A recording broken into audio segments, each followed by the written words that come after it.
alcohol is poison, so why do I drink? That's a very fascinating question, and it's one that I've always really grappled with while making content. I've always had this weird thing in my brain being like, I love making content, I love educating, I love showcasing what I think is so fascinating about cocktails, spirits, and all of that.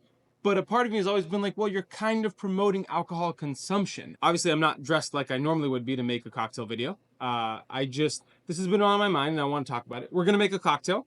So you will hopefully get something out of this outside of just ramblings from me. But I post videos almost every single day making a new cocktail, and it shows me drinking a cocktail. And if you are only following from the outside, it kind of feels like I'm promoting alcohol consumption every single day. I just want to make it very clear. Alcohol is poison. There is no health benefit to alcohol. And I've never been someone who prescribes to that notion that like, oh, a glass of wine a day is good for you. No, it's all terrible for you. It's all really awful for you. And I've had people in my own family who have struggled heavily with alcohol addiction and alcohol problems. When we did the episodes of Behind the Stick, which is a podcast I did with Leandro, I would often ask people what their relationship with alcohol was. And it's something that I always like to find out when I hire someone for my bar and restaurant, because it's something that is really important when you're in this line of work. But before we even start talking about, what it means to be a bartender working with alcohol every day, I actually want to even go even further back. I have people in my family who have suffered from alcohol addiction or alcohol related things. My grandfather, one of my grandfathers, actually had alcohol induced dementia. And so for the last many, many years of his life, he suffered because of alcohol. And linking it back to working in bars, I've worked with a lot of folks who have now thankfully gotten sober, who have found a better path in life.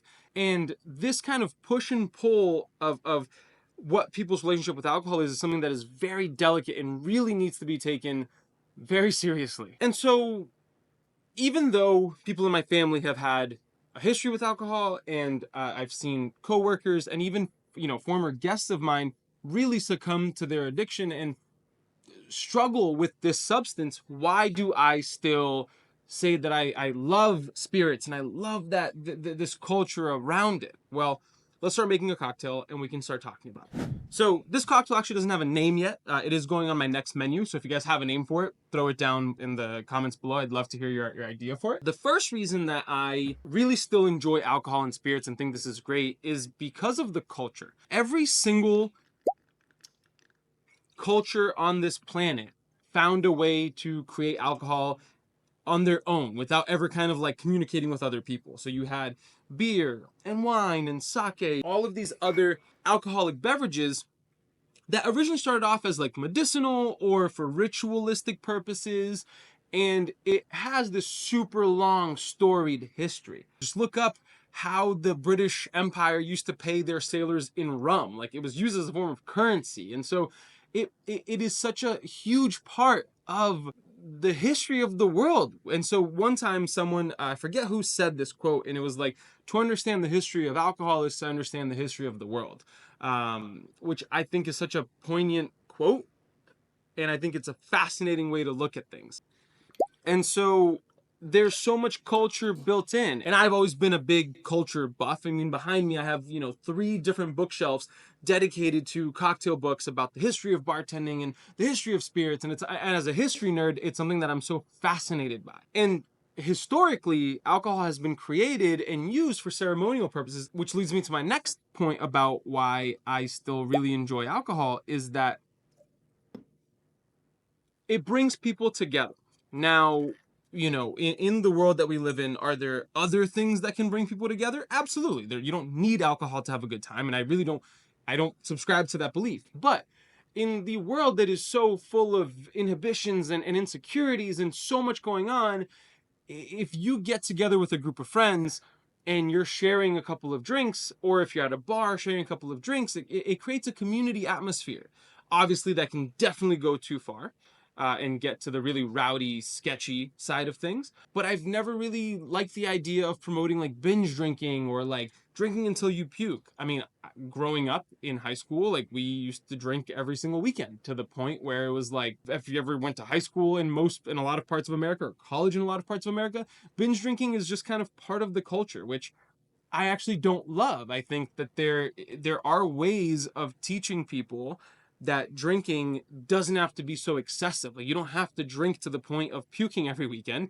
You can just enjoy a couple of cocktails. And that's one of the reasons why I actually wanted to make my first video for something years ago now about cocktails and alcohol and things along those lines, is to show that you can just make like 2 cocktails and be good and chill and have a good time. But the truth of the matter is that in the world that we live in, especially here in the States, like there aren't that many like third places or community spaces where people gather, and restaurants and bars have historically really fulfilled that role. So I think that there is a beauty to having really great spirits or really great cocktails, and it brings people together in a way that just everyone feels a little bit more relaxed, a little bit more fresh, and you can just kind of have a little bit more fun. Is there a balance to that where it can kind of start to tip into, like we said, like that binge drinking kind of scary aspect of it? Absolutely.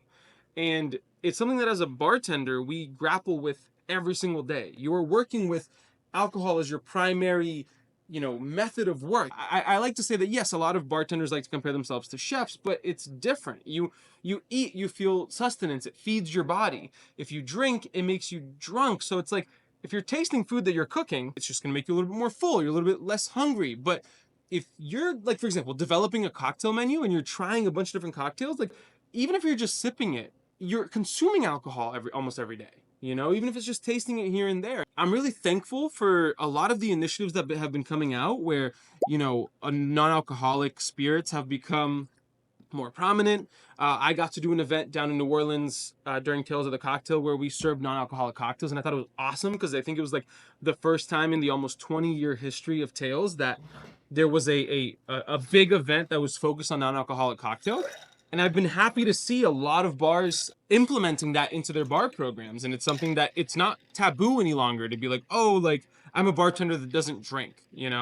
And so where do I stand with my relationship with alcohol? Like I mentioned at the beginning of the video, I talked a lot about a family history of people who have had problems with alcohol. And from a very early age, I had to really come to grips with that. I was around like 18 or 19, and I really had to assess my relationship with alcohol and how far I'm willing to take it. And then when I started bartending at 21, it became an even more prominent part of my job and my day-to-day life. And there was a part of my life when I was a bartender, I was managing a bar. It was a short stint of about 7-ish, 8-ish months where I drank every single night, like heavily. Like we would go through a bottle of tequila a night between me, my co-manager, and our other bartender. Happy to say that one of those people that I worked with, they've now been sober for a little over a year now, and I'm really proud of him. My other bartender, he was someone who was also struggling with addiction of a different kind, and then alcohol kind of became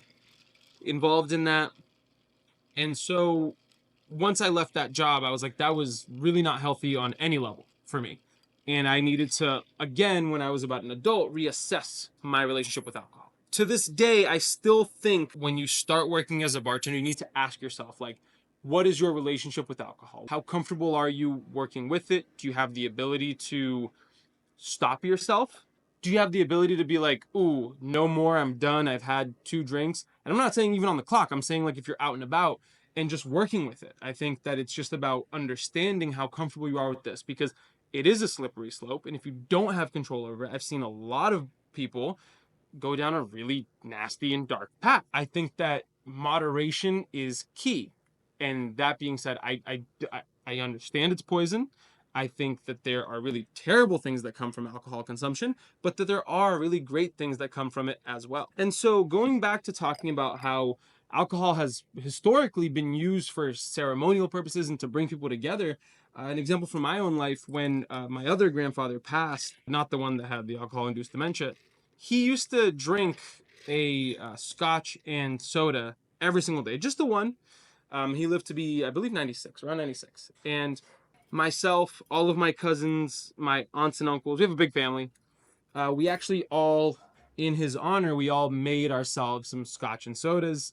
One, and we each had it. It was a Seagram 7 with Brazilian soda. It's called Guaraná.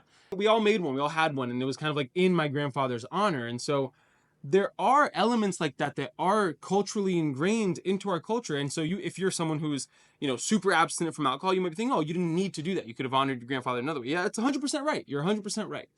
And for a lot of cultures, though, alcohol is very prominent. It's a huge part of a lot of people's livelihoods, and it's a huge part of, a shared experience. I'm not really sure what I'm trying to say, but it's just along the lines of like, there are good ways to consume alcohol. Are they healthy? Absolutely not. Not for your own physical well-being. And I think that as long as you're 100% upfront with yourself on that, and you are like, hey, this isn't good for me, but I'm going to drink it in moderation. I understand the consequences, but I enjoy the positive elements of it, and you're able to rectify that in your head, I think it's okay. It's why the reason why I own a bar. I still really prominently believe in this as a manner and method of bringing people together. And I really didn't talk about the last element yet, which is exactly what I made with this cocktail, is the creative aspect. Is that because all of these spirits and products, they all come from different cultures and different beginnings and different flavors, you have the ability to really create something beautiful by marrying different flavors. Like what I just made here is a riff on a revolver, which is a super incredible cocktail that is bourbon, coffee liqueur. Oh, I forgot the orange bitters. Forgot the orange bitters. We're gonna try this again. See, I'm not perfect. We mess up sometimes too. The fact that you can really create something beautiful. And even though it's not like a chef in the sense of working with alcohol, in a way it kind of is, because you are taking different elements and flavors and creating something beautiful with it. And so that is, for me, a form of artistic expression.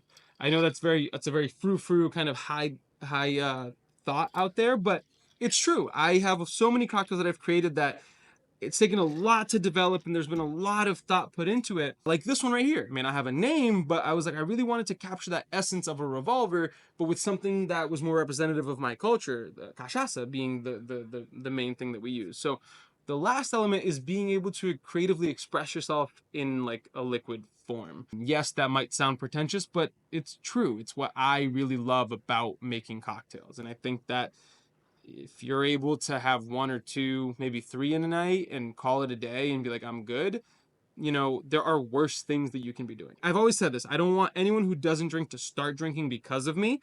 If that happens, I'm sure it does because of how much content I put out there and I make it seem kind of fun and interesting. But that's the part that hurts, because I don't want anyone who doesn't drink to start drinking. I don't want anyone to drink more because of anything that I make.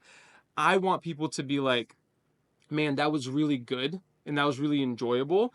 And it's better than, chugging a Borg if you're like a 20-year-old in college right now. Like, it's better than trying to remember things from my youth, like slapping the bag and like just getting absolutely obliteratedly drunk every weekend. I think that teaching people who are old enough to drink the nuances of a really well-made cocktail is better than the alternative of just binge drinking and only being able to consume alcohol to the point of needing to be blackout drunk.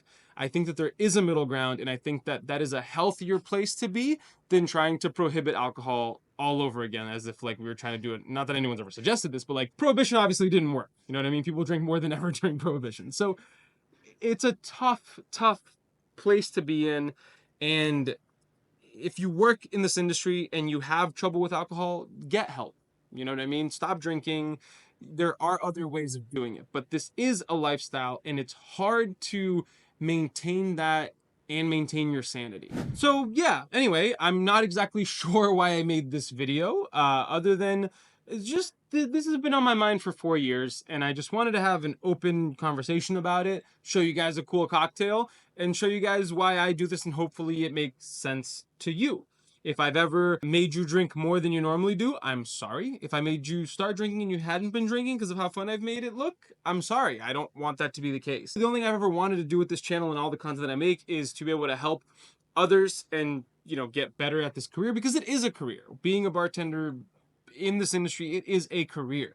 And I've always felt it that way. When people, especially people close to me, would ask me, like, when are you going to get a real job? Like, dude, this is my real job. You can make a great living being a bartender, but the stresses and pains that are on you as a bartender are a lot. Especially, you're working a complete nocturnal schedule. You're working from I remember when I was managing a bar, I used to get there at 3 o'clock some days. Some days I'd get there at 11 a.m. because I'd have to do inventory. But I'd get there at 3 o'clock. I'd have like an hour to do a bunch of managerial stuff before my staff got in at 4. I would also be a working bartender as well. I wasn't just managing.